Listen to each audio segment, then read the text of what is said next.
Halo guys, selamat datang di channel gua Omong-Omong Saham. Di video kali ini kita akan bahas IHSG ya guys ya, dan apa yang harus kita lakukan di kondisi IHSG sekarang seperti ini gitu guys ya. Nah guys, seperti kalian ketahui ya guys ya, IHSG tanggal 28 Januari kemarin itu benar-benar crash ya, drop ke 8.320 di penutupan ya, tapi sebelumnya itu sempat menyentuh 8% ya penurunannya di 8.200-an sampai bursa akhirnya di stop ya, semua saham disuspend, tidak bisa diperdagangkan ya karena memang terlalu dalam penurunannya ya. Sesuai aturan penurunan di atas 8% itu di halt dulu ya guys ya.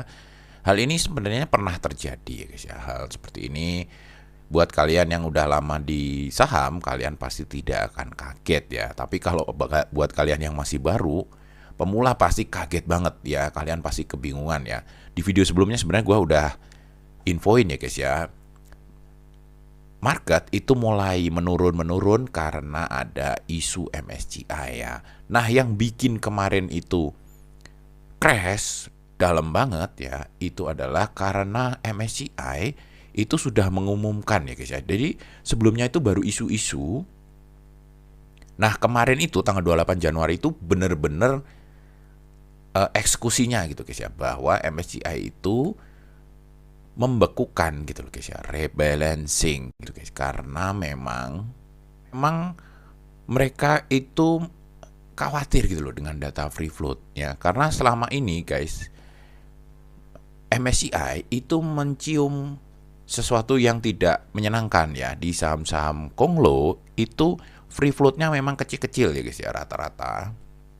Dan free float yang kecil-kecil itu pun di dalam publik ya, di dalam data BEI ya, itu ternyata kepemilikan di bawah 5% itu tidak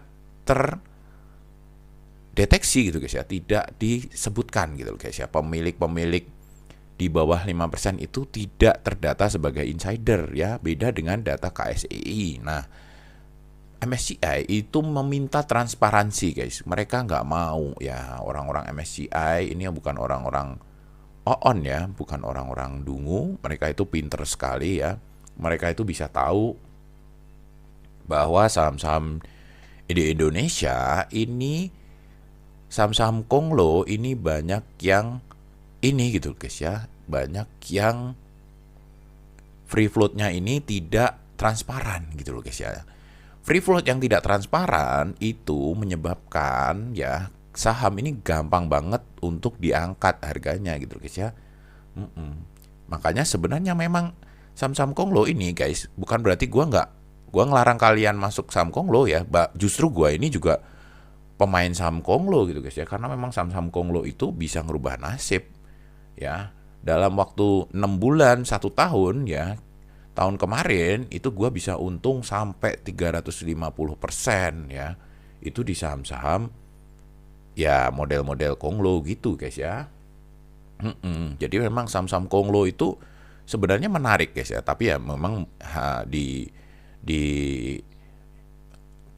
di sini gue juga pengen infoin kalian jangan sampai all in ke saham-saham Konglo gitu guys ya. Itu tentunya beresiko sangat tinggi gitu guys ya. Ya kita tetap porsi dividen itu tetap ada ya. Kenapa gue itu masuk ke saham-saham Konglo? Ya tentunya saham-saham Konglo ini memang bisa merubah nasib gitu loh guys ya. Kita memang bisa meningkatkan aset kita itu dengan cepat ya. Nanti ketika sudah untung besar ya, kita baru pindahin ke saham-saham yang fundamentalnya bagus gitu loh guys ya. Nah guys, di kondisi market seperti ini guys ya, kondisi market crash ini ya, tentunya saham-saham Konglo ini akibat adanya rebalancing MSCI dibekukan ya, tentunya saham-saham Konglo ini yang kena hajar duluan gitu loh guys ya. Kalian bisa lihat sendiri saham-sahamnya Pak Happy, saham-sahamnya Pak PP, saham-sahamnya Pak Bakri, semuanya dihajar habis ya guys ya.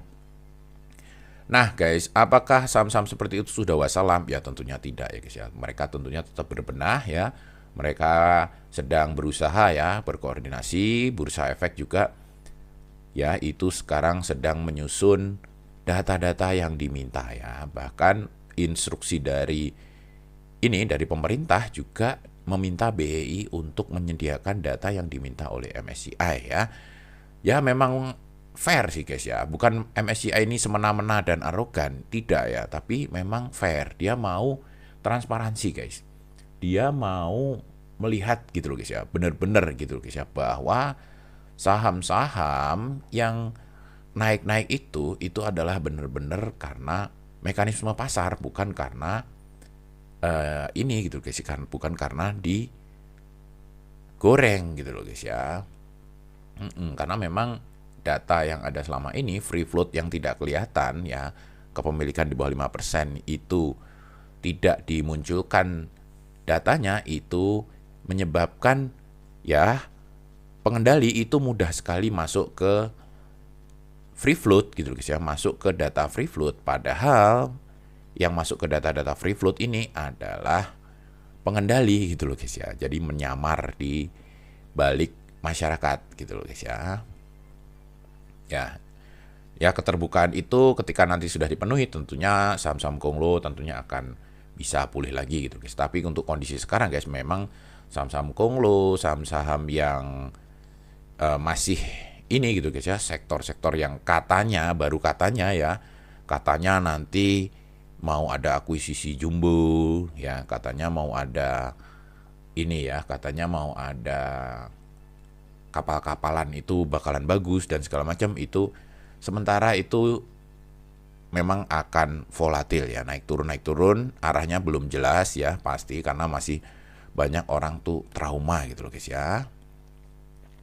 Nah, saham-saham apakah yang masih bisa kita pilih di saat kondisi market seperti ini? Ya tentunya saham-saham yang fundamentalnya bagus ya.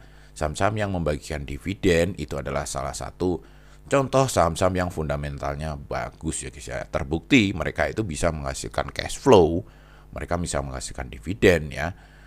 Saham-saham seperti ini buat kalian ya, para trader pun cocok sekali untuk di swing ya guys ya.